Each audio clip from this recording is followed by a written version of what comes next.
Hello everyone, welcome back to my YouTube channel Topper Galaxy. दोस्तों, इस video पे मैं आपके लिए लेकर आ चुका हूँ क्लास 12th हिंदी के काफ़ी ज़्यादा इंपॉर्टेंट ऑब्जेक्टिव क्वेश्चन। तो इस वीडियो पे हम बात करेंगे कक्षा 12 सामान्य हिंदी एवं साहित्य हिंदी, यानी कि जितने भी बच्चे क्लास 12th में हैं, चाहे आप सामान्य हिंदी के छात्र हों या साहित्य हिंदी के, आपके लिए सारे ऑब्जेक्टिव क्वेश्चन काफ़ी ज़्यादा महत्वपूर्ण होने वाले हैं। तो आज के इस वीडियो पे हम 30 काफ़ी ज़्यादा महत्वपूर्ण क्वेश्चनों को जानेंगे, यानी उनको आंसर के साथ सॉल्व करने वाले हैं। तो आप लोग बिल्कुल वीडियो को लास्ट तक देखते रहिएगा और चैनल पर नया है तो सब्सक्राइब कर लीजिएगा ऐसे इंपॉर्टेंट क्वेश्चन के लिए। चलिए ऑब्जेक्टिव की तैयारी हम लोग करते हैं। यहाँ पर आप लोग देख सकते हैं फर्स्ट क्वेश्चन आपके सामने है कि अंडे के छिलके किस गद्य विधा की रचना है। काफी ज्यादा देखिए इंपॉर्टेंट क्वेश्चन है। तो इसका आपका राइट आंसर हो जाएगा फर्स्ट ऑप्शन, यानी कि नाटक विधा की। ठीक है, तो इस प्रकार से आपका यहां पर हो जाएगा इसका फर्स्ट ऑप्शन राइट आंसर। ठीक है, चलिए नेक्स्ट क्वेश्चन देखते हैं। तो आपका क्वेश्चन नंबर सेकंड कह रहा है कि हिंदी एकांकी का विकास किस युग से माना जाता है। अब देखिए इस क्वेश्चन का आंसर कौन सा होगा आपको कमेंट में बताना है। चलिए मैं आपको आंसर बता देता हूं, और जितने भी बच्चे यहां पर फर्स्ट ऑप्शन सही करने वाले थे आपका बिल्कुल राइट है।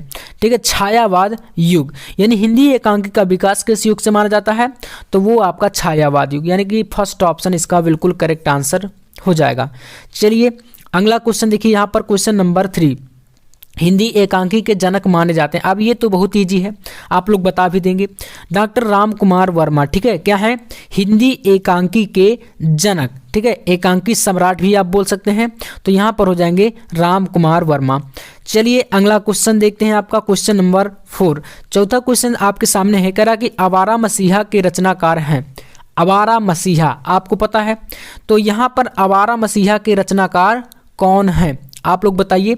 चलिए मैं आपको बता देता हूं। सबसे पहले यहां पर आप देखिए ऑप्शन थर्ड विष्णु प्रभाकर, यानी कि गा नंबर जो आपका विकल्प है विष्णु प्रभाकर। तो आवारा मसीहा के रचनाकार हैं विष्णु प्रभाकर। जितने भी बच्चे यहां पर गा नंबर सही करने वाले थे आपका बिल्कुल करेक्ट है। ठीक है, इस प्रकार से यहाँ पर आपके 4 क्वेश्चन हुए। चलिए आइए 5वां क्वेश्चन आपके सामने है, कह रहा है कि तपोभूमि रचना किस विधा की रचना है। ठीक है, यानी कि इसकी हमें विधा बतानी है कि जो तपोभूमि है वह किस विधा की रचना है। तो तपोभूमि क्या है, उपन्यास विधा की रचना है। काफ़ी ज़्यादा इंपॉर्टेंट क्वेश्चन है ये आपका, तो इसको आप लोग बिल्कुल तैयार करके जाइएगा एग्जाम में। ठीक है, तपोभूमि, आप कृति का नाम जान लीजिए तपोभूमि। नेक्स्ट क्वेश्चन देखिए आपका क्वेश्चन नंबर 6। तो क्वेश्चन नंबर 6 से कह रहा है कि परीक्षा गुरु के रचनाकार हैं। अब परीक्षा गुरु को आपने कई बार देखिए इसको पढ़ा होगा। ये क्या है, एक प्रकार से कृति जो है इसके जो रचनाकार हैं वो कौन है, तो इसके हैं श्रीनिवास, यानी कि लाला श्रीनिवास दास जो हैं ये इसके परीक्षा गुरु के रचनाकार हैं।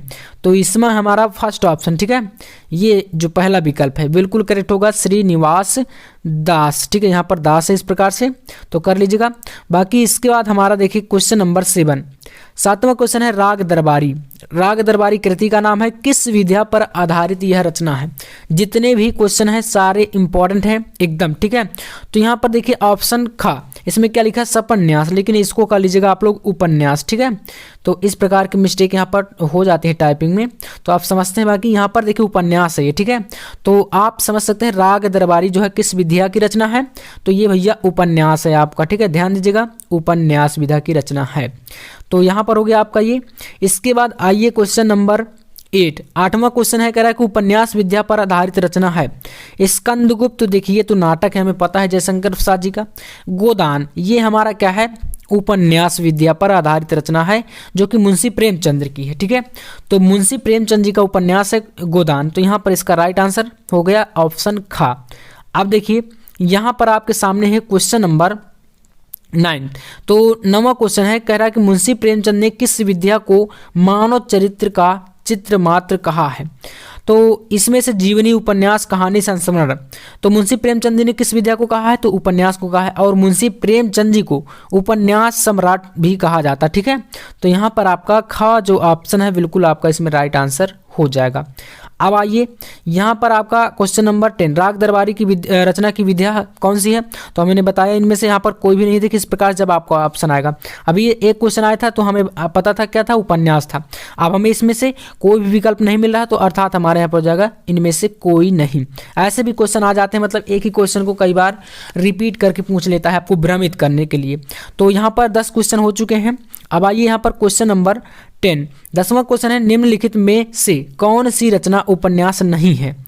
तो यहाँ पर इसमें से कौन सी रचना जो है उपन्यास नहीं है? तो यहाँ पर देखिए सशोक, इसमें आपको क्या कर लेना, अशोक। यहाँ पर थोड़ी बहुत मिस्टेक है तो आप समझ लीजिएगा, बाकी मैं आपको बता देता हूँ। अशोक के फूल ये क्या है, उपन्यास नहीं है, ठीक है, निबंध संग्रह है। तो रामचंद्र शुक्ल जी का, तो यहाँ पर हो जाएगा इसका अशोक के फूल, यहाँ पर इसमें राइट आंसर। अब आइए यहाँ पर देखिए क्वेश्चन नंबर 12, 12 नंबर क्वेश्चन है, गोदान उपन्यास के लेखक, तो यहाँ पर मुंशी प्रेमचंद हो जाएंगे, हमें पता है।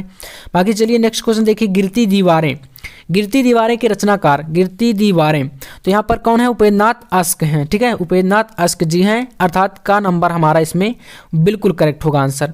अब देखिए यहाँ पर 14 नंबर क्वेश्चन आपके सामने है, कौन सी रचना उपन्यास विद्या की नहीं है? तो यहाँ पर इसमें से कौन सी कृति है जो कि उपन्यास विधा की नहीं है? तो देखिए निस्सहाय, हिंदू, 100 एक सुजान, गबन, ये सभी क्या है, उपन्यास विधा है। बंगाल का अकाल जो कि घा नंबर विकल्प है, ये हमारा उपन्यास विद्या की रचना नहीं है। अब देखिए इसमें आपका यहाँ पर है 15 नंबर क्वेश्चन, चारुचंद्र लेख के रचनाकार हैं, चारुचंद्र लेख के रचनाकार हैं तो हजारी प्रसाद द्विवेदी हैं। आपको पता है, काफ़ी बार आपने पढ़ा होगा, जब हजारी प्रसाद द्विवेदी का जीवन परिचय आप पढ़ते हैं तो वहाँ पर मिलता है चारुचंद्र लेख, तो यहाँ पर हजारी प्रसाद द्विवेदी ऑप्शन बी इसमें बिल्कुल करेक्ट आंसर हो जाएगा। इसके बाद देखिए यहाँ पर चारुचंद्र लेख की विधा क्या है? तो इसकी जो आपकी विधा हो जाएगी वह हो जाएगी उपन्यास, ठीक है, क्या है, उपन्यास है इसकी आपकी विधा, यानी कि चारुचंद्र लेख की जो विधा है रचना की वो क्या है, उपन्यास है। अब आइए नेक्स्ट हमारा यहाँ पर है 17 नंबर, कायाकल्प, कायाकल्प के रचनाकार, कायाकल्प के रचनाकार कौन है? तो यहाँ पर है प्रेमचंद, कौन है, मुंशी प्रेमचंद कायाकल्प के रचनाकार हैं, अर्थात घ नंबर विकल्प हमारा इसमें सही होगा। अब देखिए नेक्स्ट क्वेश्चन आपका यहाँ पर, नूतन ब्रह्मचारी किस विद्या पर आधारित रचना है या किस विद्या की रचना है? कौन सी? नूतन ब्रह्मचारी, तो ये भी उपन्यास है, यानी कि देखिए उपन्यास से ज़्यादातर क्वेश्चन पूछे जाते हैं और इस सीरीज में आपके जो क्वेश्चन है ऑब्जेक्टिव टाइप के वो ज़्यादातर उपन्यास से रिलेटेड हैं, ठीक है, उपन्यास विधा से। तो 18 नंबर का आपका हो गया यहाँ पर ऑप्शन खा जो है बिल्कुल करेक्ट आंसर। अब आइए नेक्स्ट क्वेश्चन देखिए, नूतन ब्रह्मचारी के रचनाकार, ठीक है, इसके रचनाकार कौन है आपको बताना है।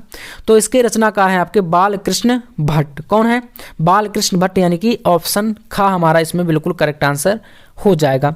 नेक्स्ट क्वेश्चन देखिए आपका यहाँ पर है 20 नंबर, हजारी प्रसाद द्विवेदी का उपन्यास है, हजारी प्रसाद द्विवेदी जी का उपन्यास कौन सा है? तो बाण भट्ट की आत्मकथा, ये क्या है, हजारी प्रसाद द्विवेदी जी का उपन्यास। अब काफ़ी सारे बच्चे यहाँ पर क्या ध्यान देते हैं, गलत कर देते हैं, जैसे इसमें लिखा बाण भट्ट की आत्मकथा, तो आप सोचें कि ये आत्मकथा विद्या की रचना है, लेकिन ऐसा नहीं है, ये आपका क्या है, उपन्यास है, ठीक है। तो चलिए नेक्स्ट आइए आप लोग यहाँ पर 21 नंबर क्वेश्चन, तितली उपन्यास के रचनाकार, तो हमें पता है कि यहाँ जयशंकर प्रसाद जी का है, तो यहाँ पर आपका ऑप्शन ग बिल्कुल करेक्ट आंसर हो जाएगा। अब आइए यहाँ पर देखिए 22 नंबर क्वेश्चन, निम्नलिखित में से कौन सी रचना उपन्यास है? तो गोदान यहाँ पर आपका करेक्ट हो जाएगा, ठीक है। इसके बाद यहाँ पर आपका है प्रेमचंद का उपन्यास नहीं है, तो यहाँ पर जो प्रेमचंद जी का उपन्यास कौन सा नहीं है, त्यागपत्र, किसका है, जैनेन्द्र कुमार का है, किसका है, जैनेन्द्र कुमार। तो इसमें आपका यहाँ पर जो ऑप्शन घ है ये बिल्कुल राइट हो जाएगा। अब यहाँ पर देखिए आपका next question 24 number, 24 number question है, बाण भट्ट की आत्मकथा किस विधा की रचना है? तो ये आपको मैंने बताया कि ये आपका क्या है, उपन्यास है, ना कि ये आत्मकथा। जैसे कि मैं आपको पहले भी बता चुका हूँ, काफ़ी सारे बच्चे यहाँ पर समझते हैं कि बाण भट्ट की आत्मकथा लिखा मतलब ये आत्मकथा है, लेकिन ऐसा नहीं है, ये क्या है, उपन्यास है आपका। अब देखिए 25 नंबर क्वेश्चन पर आइए, तो क्वेश्चन नंबर 25 है, नदी के द्वीप के रचनाकार हैं, नदी के द्वीप के रचनाकार कौन है? तो ये हैं सच्चिदानंद, हीरानंद व सैन अज्ञेय, कौन है, अज्ञेय जी हैं, यानी कि का नंबर इसमें आपका करेक्ट आंसर हो जाएगा। इसके बाद आपका देखिए क्वेश्चन नंबर 26, शेखर एक जीवनी के लेखक हैं, तो ये कौन है, सच्चिदानंद, हीरानंद व सैन अज्ञेय जी हैं, यानी कि हमारा इसमें जो गा नंबर विकल्प है ये बिल्कुल करेक्ट आंसर हो जाएगा आपका, ठीक है। अब चलिए नेक्स्ट क्वेश्चन पर आइए, आपका देखिए यहाँ पर 27 नंबर क्वेश्चन है,